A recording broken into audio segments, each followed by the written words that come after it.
দেশের সকল শিশু, কিশোর কিশোরী, তরুণ তরুণী, শিক্ষার্থী, বয়স্ক, বৃদ্ধ, পুরুষ, মহিলা সবাইকে সালাম জানাচ্ছি। আসসালামু আলাইকুম। আপনাদের সবাইকে ছাত্র জনতার বিপ্লবে সিক্ত নতুন বাংলাদেশে স্বাগত জানাচ্ছি। গভীর শ্রদ্ধা জানাচ্ছি জুলাই আগস্ট মাসে ফ্যাসিবাদের বিরুদ্ধে ছাত্র জনতার অভ্যুত্থানে নিহত সকলের প্রতি। তাদের আত্মার মাগফিরাত কামনা করছি। তাদের আত্মত্যাগের বিনিময়ে নতুন বাংলাদেশ গড়ার শপথ নিয়ে আমি আপনাদের কাছে কিছু কথা বলতে চাই। শরণার্থীকালের ভয়াবহ বন্যায় যারা মৃত্যুবরণ করেছেন, যারা অসুস্থ হয়ে পড়েছেন বা যারা সর্বস্ব হারিয়েছেন, যারা দুঃসহ জীবন যাপন করছেন, তাদের স্মরণে রেখে আজকের কথাগুলো বলছি। বন্যা দুর্গতদের জীবন দ্রুত স্বাভাবিক করার জন্য যাবতীয় উদ্যোগ সরকারি বেসরকারি পর্যায়ে নেবার আয়োজন করেছি। ভবিষ্যতে সকল ধরনের বন্যা প্রতিরোধে আমাদের আভ্যন্তরীণ এবং প্রতিবেশীদের সঙ্গে যাতে যৌথভাবে নেওয়া যায় সে আলোচনা শুরু করেছে। প্রিয় দেশবাসী, আপনারা জানেন বিপ্লবী ছাত্র জনতা জাতির এই ক্রান্তি লগ্নে আমাকে এক গুরু দায়িত্ব অর্পণ করেছে। তারা নতুন এক বাংলাদেশ গড়তে চায়। নতুন প্রজন্মের এই গভীর আকাঙ্ক্ষাকে বাস্তবে রূপ দেওয়ার সংগ্রামে আমি একজন সহযোদ্ধা হিসেবে তাদের সঙ্গে যোগ দিয়েছি। দেশের সকল বয়সের, সকল পেশার, সকল মতের, সকল ধর্মের সবাইকে বিনা দ্বিধায় এই সংগ্রামে যোগ দেওয়ার আহ্বান জানাচ্ছি। প্রিয় দেশবাসী, লক্ষ লক্ষ শহীদের রক্তের বিনিময়ে এবং লক্ষ লক্ষ মা বোনের আত্মদানের বিনিময়ে যে বাংলাদেশ আমরা পেয়েছিলাম তা ফ্যাসিবাদ এবং স্বৈরাচারের হাতে ধ্বংস হয়ে গেছে। আপনারা দেখেছেন আমাদের প্রতিটি প্রতিষ্ঠানকে তারা কিভাবে শেষ করেছে। দেশের রন্ধ্রে রন্ধ্রে ঢুকে গেছে দুর্নীতি। এমন এক দেশে আমাদের দেশ রূপান্তরিত হয়েছে যেখানে স্বৈরাচারের পিয়নও দুর্নীতির মাধ্যমে 400 কোটি টাকার সম্পদ করার মতো অকল্পনীয় কাজ করে গেছে নির্বিবাদে। শিক্ষা খাতকে পঙ্গু করে দিয়েছে। ব্যাংকিং ও শেয়ার বাজার খাতে লুটপাট, প্রকল্প ব্যয়ে বিশ্ব রেকর্ড, অবাধ সম্পদ পাচার, আইন শৃঙ্খলা রক্ষাকারী সংস্থাকে নিজ দলের পুতুলে রূপান্তর, বাক স্বাধীনতা হরণ, মানবাধিকার হরণ, এসবই হিমশৈলের অগ্রভাগ মাত্র। ক্ষমতা কুক্ষিগত করতে ফ্যাসিবাদী সরকার খর্ব করেছে জনগণের সাংবিধানিক ক্ষমতা ও অধিকার। দুঃশাসন, দুর্নীতি, অন্যায়, অবিচার, নিপীড়ন, বিচারের নামে প্রহসনের মাধ্যমে জনসুরক্ষা বিপন্ন করেছে। জনগণকে নির্যাতন, বঞ্চনা ও বৈষম্যের মুখোমুখি দাঁড় করিয়ে দিয়েছে। নতুন প্রজন্মের মানুষ সহ কোটি কোটি মানুষের ভোটাধিকারকে বছরের পর বছর হরণ করেছে। মানুষের এগিয়ে যাওয়ার পথে সকল ধরনের প্রতিবন্ধকতা তৈরি করে স্বৈরাচার তার নিজের, পরিবারের ও দলের কিছু মানুষের হাতে দেশের মালিকানা তুলে দিয়েছে। প্রিয় দেশবাসী, কিন্তু এই দ্বার প্রান্তে দাঁড়িয়েই আমাদের গড়তে হবে স্বপ্নের বাংলাদেশ। বৈষম্যহীন, শোষণহীন, কল্যাণময় এবং মুক্ত বাতাসের রাষ্ট্রের যে স্বপ্ন নিয়ে ছাত্র জনতা আন্দোলনে ঝাঁপিয়ে পড়েছিল, আমি তাদের সেই স্বপ্ন পূরণে অঙ্গীকারবদ্ধ। আপনাদের সবাইকে এই শুভলগ্নে তাদের স্বপ্ন পূরণে সমস্ত শক্তি নিয়ে এগিয়ে আসার আহ্বান জানাচ্ছি। তাদের স্বপ্ন আমাদের স্বপ্ন। জাতীয় জীবনে তরুণরা একটা মহা সুযোগ সৃষ্টি করে দিয়েছে। আমরা সবাইকে সুযোগ ব্যবহার করার কাজে এগিয়ে আসতে আহ্বান জানাচ্ছি। গণরোষের মুখে ফ্যাসিবাদী সরকার প্রধান দেশ ত্যাগ করার পর আমরা এমন একটি দেশ গড়তে চাই যেখানে প্রতিটি নাগরিকের মানবাধিকার থাকবে পুরোপুরি সুরক্ষিত। আমাদের লক্ষ্য একটাই, উদার, গণতান্ত্রিক, বৈষম্যহীন, অসাম্প্রদায়িক বাংলাদেশ। আমরা এক পরিবার, আমাদের এক লক্ষ্য। কোনো ভেদাভেদ যেন আমাদের স্বপ্নকে ব্যাহত করতে না পারে, সেজন্য আমরা প্রতিজ্ঞাবদ্ধ। বর্তমান সরকারের দায়িত্ব গ্রহণের মাত্র 2 সপ্তাহ শেষ হলো। কর্মযাত্রার প্রথম পর্যায়ে রাষ্ট্র সংস্কারের কাজে আপনাদের কাছ থেকে যে সমর্থন পাচ্ছি সেজন্য আন্তরিক ধন্যবাদ। আমরা অনুধাবন করছি যে আমাদের কাছে আপনাদের প্রত্যাশা অনেক।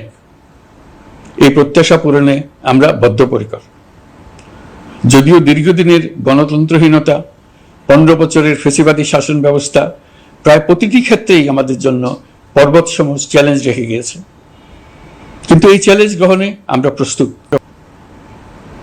আজ আমি সরকারের পক্ষ থেকে আপনাদের দোয়া ও সহযোগিতা কামনা করতে আপনাদের সামনে এসেছি। শুধু আমি বলবো, আপনাদের একটু ধৈর্য ধরতে হবে। এখনই সব দাবি পূরণ করার জন্য জোর করা, প্রতিষ্ঠানে ঢুকে ব্যক্তিবিশেষকে হুমকির মধ্যে ফেলা, মামলা গ্রহণের জন্য চাপ সৃষ্টি করা, বিচারের জন্য গ্রেফতারকৃত ব্যক্তিকে আদালতে হামলা করে আগেই এক ধরনের বিচার করে ফেলার যে প্রবণতা, তা থেকে বের হতে হবে। ছাত্র জনতার বিপ্লবের গৌরব ও সম্ভাবনা এসব কাজে ম্লান হয়ে যাবে। নতুন বাংলাদেশ গড়ার প্রচেষ্টা হইতে ব্যাহত হবে। রাতারাতি এই পরিস্থিতি থেকে উত্তরণ কঠিন। নড়বড়ে এক কাঠামো, আমি বরং বলবো জনস্বার্থের বিপরীতমুখী এক কাঠামোর উপর দাঁড়িয়ে আমাদেরকে দেশ পুনর্গঠনের কাজে হাত দিতে হয়েছে। আমরা এখান থেকেই বাংলাদেশকে এমনভাবে করতে চাই যেন এদেশে জনগণই সত্যিকার অর্থে সকল ক্ষমতার উৎস হয়, বিশ্ব দরবারে একটি মানবিক ও কল্যাণকর রাষ্ট্র হিসেবে সমাদৃত হয়। তরুণ প্রজন্ম, শিক্ষার্থী ও জনতার আত্মত্যাগের প্রতি সম্মান জানাতে রাষ্ট্র সংস্কারের কাজে সফল আমাদের হতেই হবে, এর আর কোনো বিকল্প নেই। প্রিয় দেশবাসী, আপনারা ইতিমধ্যে জেনেছেন জুলাই আগস্ট মাসে গণ অভ্যুত্থানে বল প্রয়োগ ও হতাহতের যে দুঃসহ ঘটনা ঘটানো হয়েছে তার স্বচ্ছ তদন্ত করতে জাতিসংঘের মানবাধিকার কমিশনের প্রধানকে বাংলাদেশে এসে তাদের তদন্ত শুরু করতে আমরা আমন্ত্রণ জানিয়েছি। তদন্তের এই প্রক্রিয়া এই সপ্তাহে শুরু হবে। তাদের প্রথম দল ইতিমধ্যে এসে গেছে। আমরা ইতিমধ্যে ছাত্র জনতার বিপ্লবকে নস্যাৎ করতে যে শত শত মিথ্যা ও হয়রানিমূলক মামলা দায়ের করা হয়েছিল তার অধিকাংশ প্রত্যাহার করেছি এবং আটক ছাত্র জনতার মুক্তি লাভের ব্যবস্থা করেছে। পর্যায়ক্রমে মিথ্যা ও গায়েবী সকল মামলার ক্ষেত্রে অনুরূপ ব্যবস্থা গ্রহণ করে মানুষকে দুঃসহ ভোগান্তি থেকে মুক্ত করা হবে। ন্যায় বিচার নিশ্চিত করতে গণ অভ্যুত্থানের সকল শহীদ পরিবারকে পুনর্বাসন করবে। সকল আহত শিক্ষার্থী ও জনতার চিকিৎসার সম্পূর্ণ ব্যয় সরকার বহন করবে। সেই লক্ষ্যে স্বাস্থ্য মন্ত্রণালয়ের নেতৃত্বে উপদেষ্টা পরিষদে বৈষম্য বিরোধী ছাত্র আন্দোলনের প্রতিনিধিত্বকারী 2 জন উপদেষ্টার সহায়তায় একটা পূর্ণাঙ্গ তালিকা প্রস্তুত করা হচ্ছে। এই কার্যক্রমের জন্য এবং গণ অভ্যুত্থানের শহীদদের স্মৃতি ধরে রাখতে সরকার অতি দ্রুত জুলাই গণহত্যা স্মৃতি ফাউন্ডেশন নামে একটি ফাউন্ডেশন প্রতিষ্ঠা করার প্রক্রিয়া শেষ পর্যায়ে এনেছে। আপনাদের সবার এবং বিদেশে অবস্থানরত ভাই বোনদের অনুদান এই প্রতিষ্ঠানে পাঠানোর জন্য অনুরোধ করছি। আমি ব্যক্তিগতভাবে এই প্রতিষ্ঠানের চেয়ারম্যানের পদ গ্রহণ করেছি। প্রিয় দেশবাসী, আপনারা লক্ষ্য করেছেন দায়িত্ব গ্রহণ করেই আমাদেরকে আইন শৃঙ্খলা অঙ্গনে অস্থির পরিস্থিতি সামাল দিতে হয়েছে।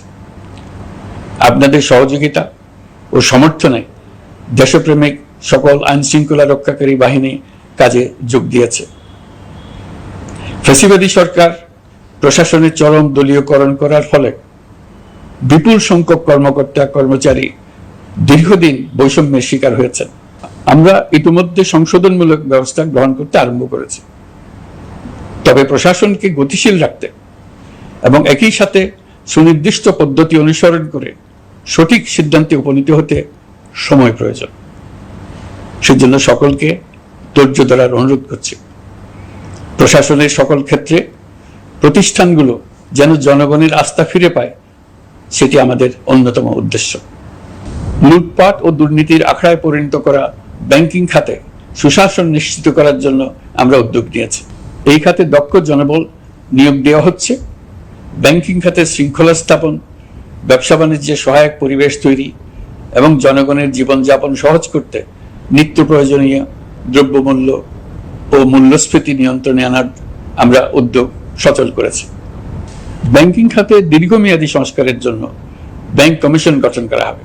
আর্থিক খাতে সার্বিক পরিস্থিতি ও সংস্কার বিষয়ে একটি রূপকল্প তৈরি করা হবে, যা দ্রুত জনসমক্ষে প্রকাশ করা হবে।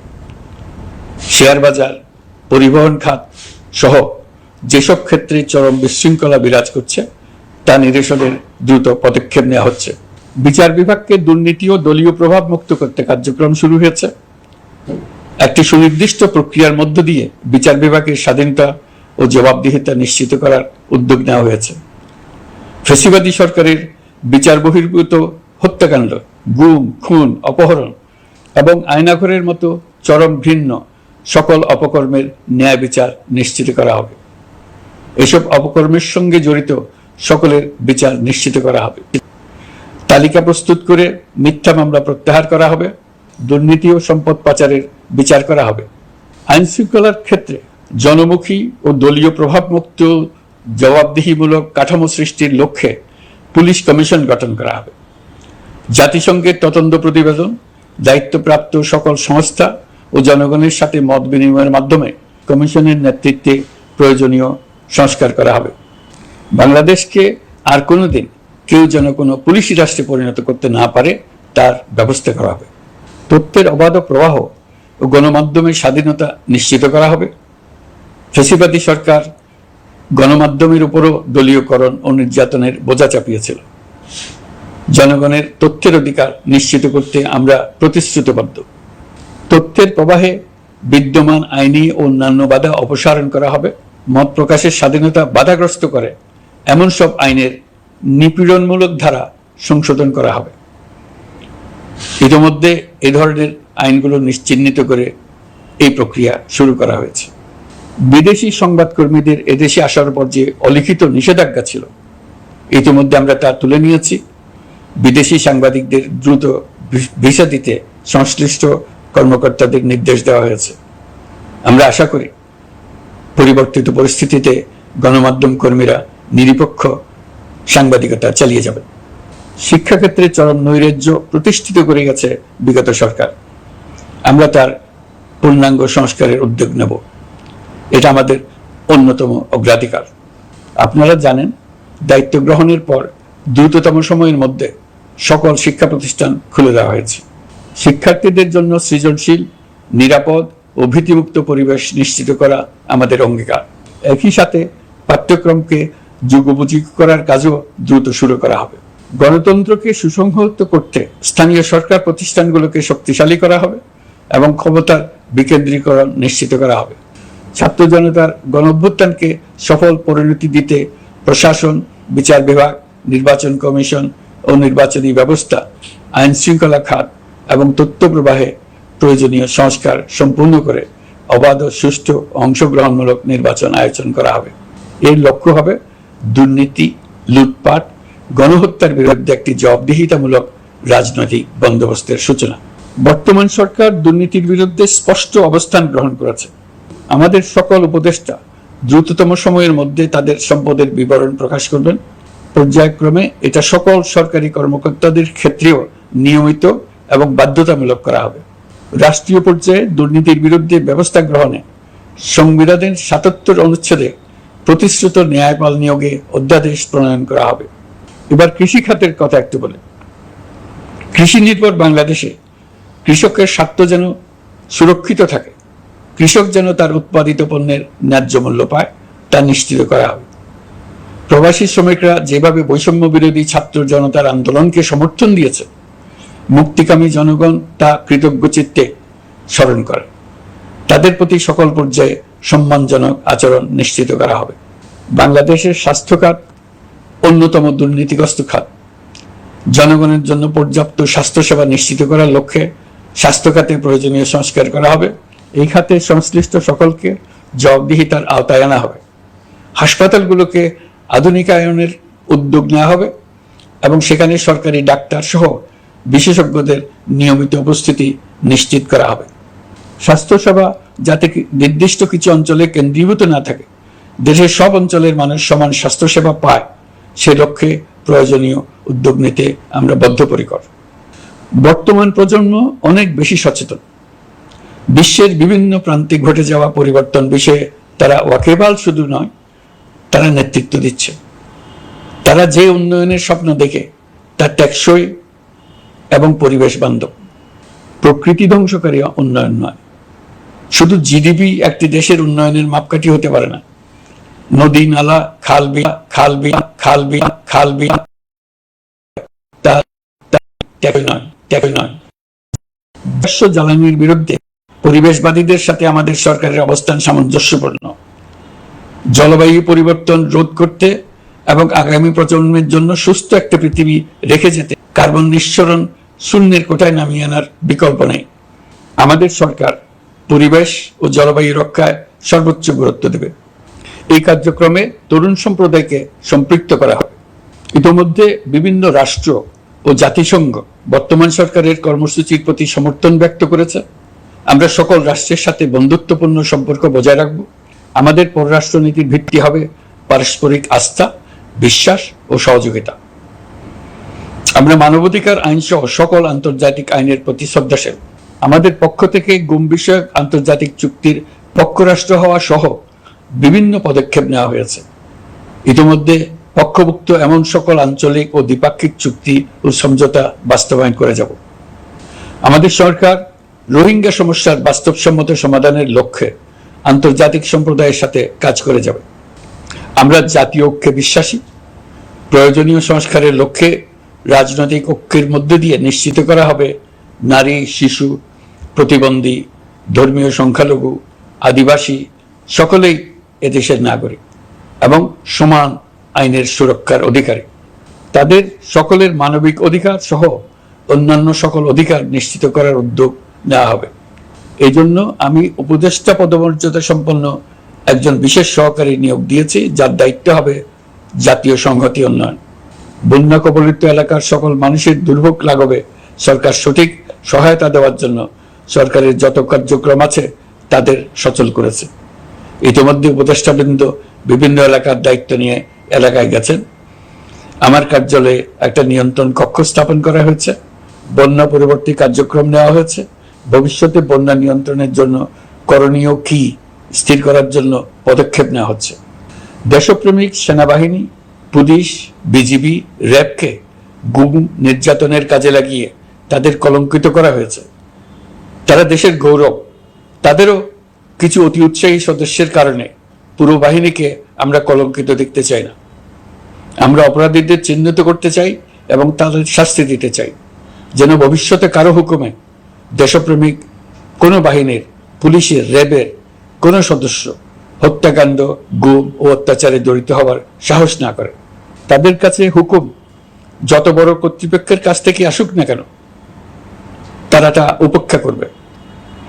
ভবিষ্যতে উপরওয়ালার হুকুমে এমন ঘৃণ্য কাজ করতে বাধ্য হয়েছে এমন ব্যাখ্যা কারো কাছে গৃহীত না হয় তার ব্যবস্থা করা হবে।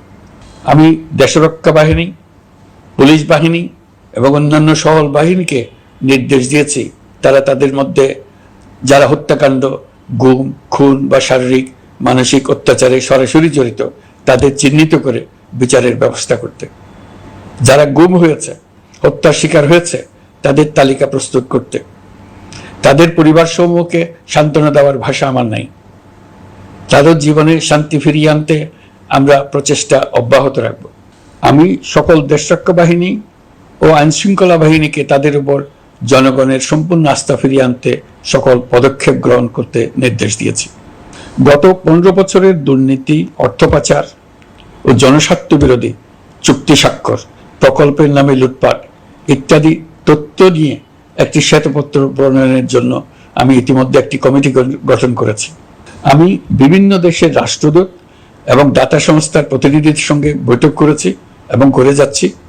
ছাত্র জনতার গণঅভ্যুত্থানের পর দেশ গঠনের জন্য সকল প্রকার আর্থিক অন্যান্য সহযোগিতার জন্য তাদেরকে অনুরোধ জানাচ্ছি। তারা এই ব্যাপারে আগ্রহ দেখাচ্ছে। তাদের কাছে আমাদের প্রস্তাব সমূহ প্রণয়ন করে দ্রুত পাঠানোর ব্যবস্থা নিয়েছে। তাদেরকে অনুরোধ জানিয়েছি তারা যেন পরিস্থিতির কারণে অতি দ্রুত অর্থ ছাড় করার ব্যবস্থা নেন। তাদেরকেও বলেছি যে অবস্থার মধ্য দিয়ে আমরা যাচ্ছি তা যেমন একটি দুর্যোগপূর্ণ সময়, তেমনি এটা জাতির জীবনে মস্ত বড় সুযোগ। এই সুযোগকে যেন আমরা পূর্ণভাবে কাজে লাগাতে পারি, সেই জন্য তাদের সহযোগিতা চেয়েছি। এই গণ অভ্যুত্থানে বিদেশে অবস্থানকারী বাংলাদেশিরা অত্যন্ত গুরুত্বপূর্ণ ভূমিকা পালন করেছেন। জাতি তাদের অবদান বিশেষভাবে স্মরণ করবে।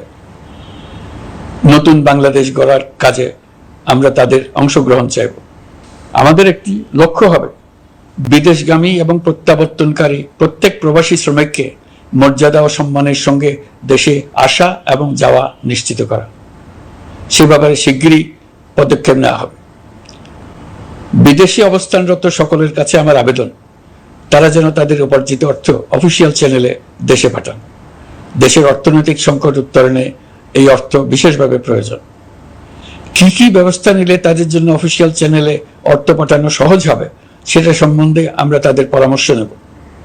সারা দেশ ঘুষের মহাসমুদ্রে নিমজ্জিত। কিভাবে ঘুষ থেকে আমরা মুক্ত হতে পারি তার জন্য আমাদের পরামর্শ দেন। শুধু এই কাজটা নিয়ে অগ্রসর হতে পারলেই আমি মনে করি দেশের জন্য এই সরকার একটা গুরুত্বপূর্ণ অবদান রেখে গেছে বলে স্মরণীয় হয়ে থাকবে। আমি কথা দিচ্ছি, এই ব্যাপারে আমি আমার সর্বশক্তি নিয়োজিত করব। আমাদের দায়িত্ব দেশের সকল মানুষকে একটি পরিবারের বন্ধনে আবদ্ধ করা। পরিবারে মতভেদ থাকবে, বাকবিতণ্ডা হবে, কিন্তু আমরা ভাই বোন, আমরা বাবা মা, আমরা কেউ কারো শত্রু না। কাউকে তার মতের জন্য শত্রু মনে করব না, কাউকে ধর্মের কারণে শত্রু মনে করব না, কাউকে লিঙ্গের কারণে শত্রু মনে করব না। আমরা সবাই সমান, কেউ কারো উপরে, কেউ কারো নিচে না। এই ধারণা আমরা জাতীয় জীবনের সর্বক্ষেত্রে প্রতিষ্ঠিত করতে চাই। একটা বিশেষ ব্যাপারে আমরা আপনাদের সহযোগিতা চাচ্ছি। আমাদের দায়িত্ব গ্রহণের পর থেকে প্রতিদিন সচিবালয়ে, আমার অফিসের আশেপাশে, শহরের বিভিন্ন স্থানে সমাবেশ করা হচ্ছে। গত 16 বছরের অনেক দুঃখ কষ্ট আপনাদের জমা আছে, সেটা আমরা বুঝি। আমাদের যদি কাজ করতে না দেন তাহলে দুঃখ ঘোচানোর সকল পথ বন্ধ হয়ে যাবে। আপনাদের কাছে একান্ত অনুরোধ, আমাদের কাজ করতে দেন। আপনাদের যা চাওয়া তা লিখিতভাবে আমাদেরকে দিয়ে যান। আমরা আপনাদের বিপক্ষ দল নয়। আইনসঙ্গতভাবে যা কিছু করার আছে আমরা অবশ্যই তা করব, কিন্তু আমাদেরকে ঘেরাও করে এই গুরুত্বপূর্ণ দিনগুলোতে আমাদের কাজে বাধা দেবেন না। সবাই মিলে তাদের বোঝান, তারা যেন এই সময়ে তাদের অভিযোগের প্রতি দৃষ্টি আকর্ষণের জন্য আমাদের দৈনন্দিন গুরুত্বপূর্ণ কাজে বাধা না দেন। একটা বিষয়ে সবাই জানতে আগ্রহী, কখন আমাদের সরকার বিদায় নেবে। এটার জবাব আপনাদের হাতে। কখন আপনারা আমাদেরকে বিদায় দেবেন? আমরা কেউ দেশ শাসনের মানুষ নই। আমাদের নিজ নিজ পেশায় আমরা আনন্দ পাই। দেশের সংকটকালে ছাত্রদের আহ্বানে আমরা এই দায়িত্ব গ্রহণ করেছি। আমরা সমস্ত শক্তি দিয়ে দায়িত্ব পালন করব। আমাদের উপদেষ্টা মণ্ডলীও এই লক্ষ্যে উদ্বুদ্ধ হয়ে সবাই মিলে একটা টিম হিসেবে কাজ করে যাচ্ছি। কখন নির্বাচন হবে সেটা সম্পূর্ণ রাজনৈতিক সিদ্ধান্ত, আমাদের সিদ্ধান্ত নয়। দেশবাসীকে ঠিক করতে হবে আপনারা কখন আমাদেরকে ছেড়ে দেবেন। আমরা ছাত্রদের আহ্বানে এসেছি, তারা আমাদের প্রাথমিক নিয়োগকর্তা। দেশের আপামর জনসাধারণ আমাদের নিয়োগ সমর্থন করেছে। আমরা ক্রমাগতভাবে সবাইকে বিষয়টি স্মরণ করিয়ে যাব, যাতে হঠাৎ করে এই প্রশ্ন উত্থাপিত না হয়, আমরা কখন যাব। তারা যখনই বলবে আমরা চলে যাব। আমরা সংস্কারের অংশ হিসেবে নির্বাচন কমিশনকেও সংস্কার করব। কমিশনকে যে কোনো সময় আদর্শ নির্বাচনের জন্য প্রস্তুত রাখব। আমরা বিভিন্ন সংস্কারের কাজ শুরু করেছি। দেশবাসীকে অনুরোধ করব একটা আলোচনা শুরু করতে।